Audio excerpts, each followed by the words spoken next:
And welcome to Hannity. Tonight we start with a Fox News alert. We have a lot of new news for you tonight. Now, on this program, we have long detailed the hyper-partisan, illegitimate nature of this sham January 6th committee, now ongoing in the D.C. sewer and swamp.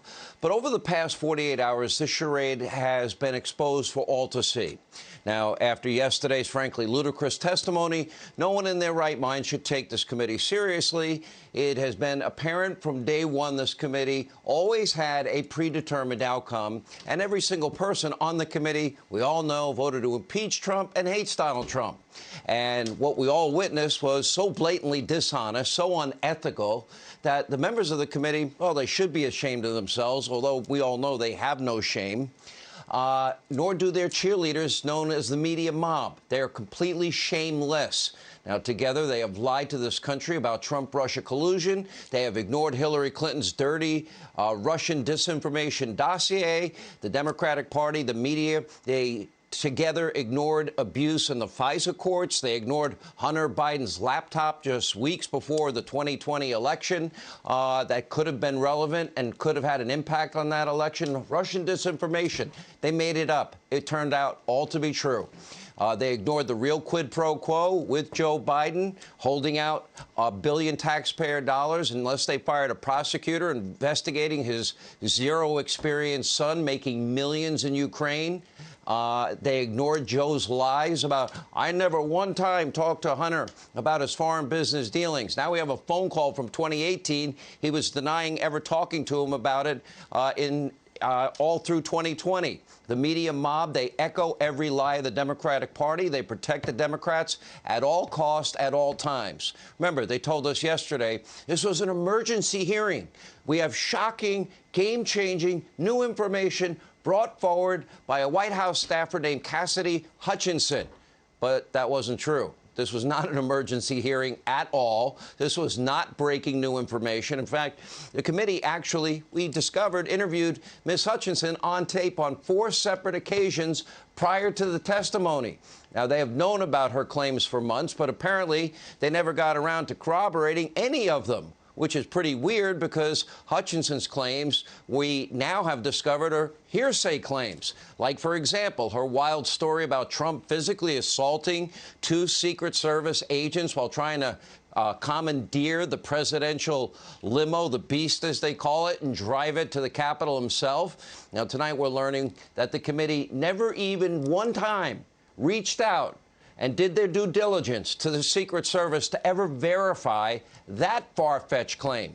And now the 2 agents involved are prepared, according to every news report pretty much, to testify under oath that the story told yesterday is not true and never happened. But none of that matters to committee member Jamie Raskin. Take a look.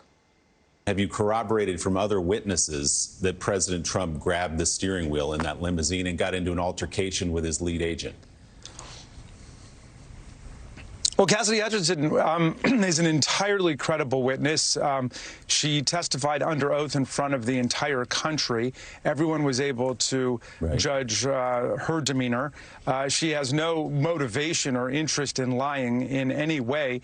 And so what we have, on the other hand, is some anonymously sourced rumors of feelings of particular agents. Look, anybody who wants to testify can come forward and testify under oath about what happened. All we're interested in is the truth. In other words, no, they didn't corroborate the story at all, nor do they really seem to care. And by the way, Hutchinson does, in fact, have a motivation to smear Donald Trump, because we can break news tonight, according to 2 separate sources that I have now spoken to. This should have been disclosed yesterday. Hutchinson was desperate to work for then soon-to-be former President Trump.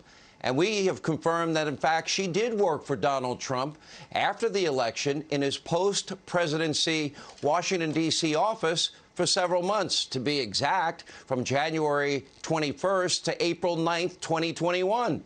Now, keep in mind, that is well after January 6, 2021, but now suddenly she is so deeply impacted by January 6, she had to speak out. Okay. Now, about her story about Trump assaulting the Secret Service, it's not the only part of her testimony that is under scrutiny. There are also serious questions about a letter presented as evidence during yesterday's testimony. You may remember. Take a look. Ms. Hutchinson, could you look at the exhibit that we're showing on the screen now? Have you seen this note before? That's a note that I wrote at the direction of the Chief of Staff on January 6th, likely around 3 o'clock. And it's written on a Chief of Staff note card, but that's your handwriting, Ms. Hutchinson? That's my handwriting. All right, we have a little problem. According to former Trump attorney Eric Hirschman, she did not write that letter. He claims he did. He claims that's his handwriting, not her handwriting. Now, one of them is telling the truth and one of them is not. Now, if she's lying about the letter, we need to know. And by the way, we can easily ascertain the truth in this. But again, the committee doesn't care. They put out a statement that claimed, quote, the committee has done its diligence on this and found Ms. Hutchinson's account of this matter is credible.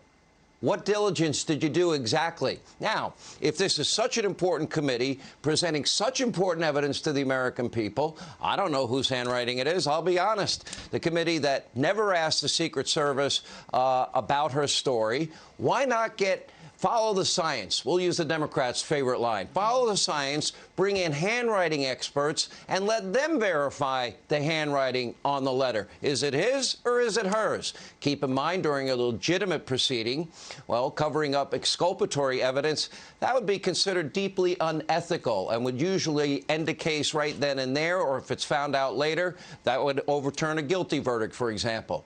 If this was a legitimate proceeding with all sides being heard, well, we'd hear from that handwriting expert. We'd also hear these critical facts. Take a look.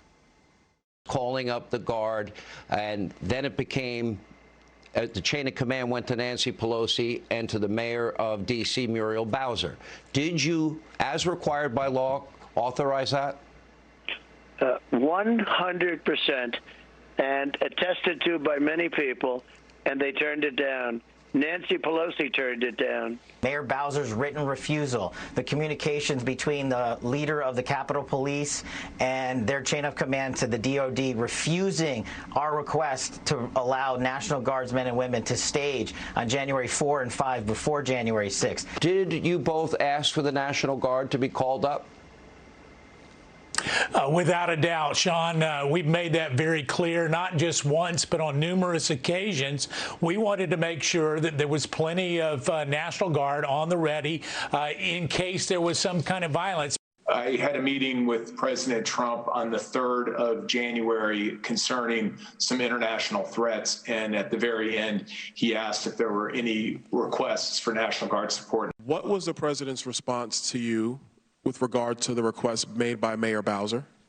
Fill it and do whatever was necessary to protect the demonstrators. So, as you just heard, 4 of the 5 people we now have on tape present during that meeting in the Oval Office on January the 4th, then President Trump authorized up to 20,000 National Guard troops to be available. They were never called up by Pelosi or D.C. Mayor Bowser, as the law requires, because they get jurisdiction. President Trump did his part. Then the jurisdiction goes to them. They didn't do their part. If this was a legitimate committee and wanted to prevent this from ever happening again, they would demand the emails, the call logs, all text messages from Speaker Pelosi, Mayor Bowser, who sent a letter, by the way, preemptively declining National Guard support. We'd also get phone records from the House Sergeant-at-Arms and texts and emails, and the Sergeant-at-Arms in the Senate, I believe he passed away, God rest his soul. Chuck Schumer, by the way, we get all of his information. The Capitol Police Chief, who requested the National Guard 6 separate times, but was turned down by the Capitol security officials, why hasn't he been called in before national TV? You know, we'd also like to hear from the Secret Service agents that were referenced yesterday during testimony. We'd like to hear from the handwriting experts. Whose handwriting was it, Hirschman's or hers? And other key witnesses. Of course, that's never going to happen because this is not a legitimate committee. This is critical because it destroys the entire predetermined narrative that Donald Trump wanted violence, was happy about the violence, encouraged the violence, and the committee, with all their selective, self-serving editing, still refuses to show in the hearings what Donald Trump also said during that rally. This. I know that everyone here will soon be marching over to the Capitol building to peacefully and patriotically make your voices heard. That would be called more exculpatory evidence that the committee refuses to show you, the American people, and others. Calling up ahead of time 20,000 troops. Sounds like he cared more than Bowser and Pelosi about safety at the Capitol. And they don't care about the truth either. These are just a bunch of sad, pathetic politicians that are obsessed with all things Donald Trump. They yearn to be relevant. And look at this committee. Look who's on this committee. Jeremy Raskin. He himself once contested the results of the 2016 election. He attempted to block Donald Trump's certification along with 10 other Democrats. Oh, wow. One might conclude he's an insurrectionist himself. In 2004, the chairman of the January 6th committee, that guy, Benny Thompson, attempted to do the same thing with President Bush. Wow. What about him? Now, all of a sudden, they care about accepting all elections results, no questions asked. I wonder how many people on the committee are supporting Stacey Abrams. And then there's the least honest person in the entire Washington swamp, which is saying something. That guy, the congenital liar, Adam Schiff, one of the biggest Russian collusion truthers in the entire world. He told everyone he possessed top secret evidence proving Donald Trump's collusion with Russia. Well, that never materialized, except of him on tape with a Russian prankster saying they had compromising materials on Donald Trump, and he was scheming to get them. And all of this, by the way, so-called evidence has been debunked. Why? Because Adam Schiff is nothing but a congenital liar. And that brings us now to Congresswoman Liz Cheney. Oh, look at that. Right there pictured with a warm embrace with yesterday's star witness. Here hugging a prior witness several days ago. Now, quick question.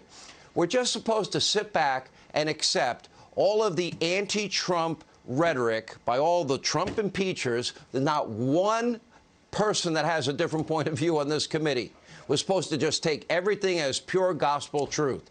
A committee, by the way, who is apparently very close with the witnesses, a committee with members who never accepted the results of the 2016 election and other elections, a committee without any dissent, without any pro-Trump Republicans, a committee purposely leaving out critical testimony of Donald Trump's efforts to protect the Capitol with National Guard troops before crowds ever showed up in D.C. Especially, it was smart in light of the 574 riots where, let's see, dozens of Americans died and thousands of cops were injured and billions of property damage. That seemed like a wise and prudent thing to do.